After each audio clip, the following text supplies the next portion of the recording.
Hello, in front of me I have Samsung S25, and in this video I'm going to show you how to change date and time on this device.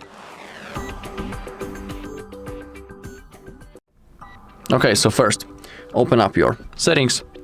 Once you are here, scroll down into the bottom until you find General Management, and in here we have date and time.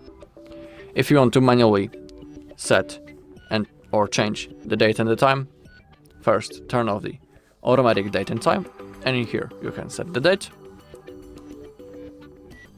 Once you have selected, then click on done, and if you want to change the time, click right in here, and again you can manually select the hour, then click on done.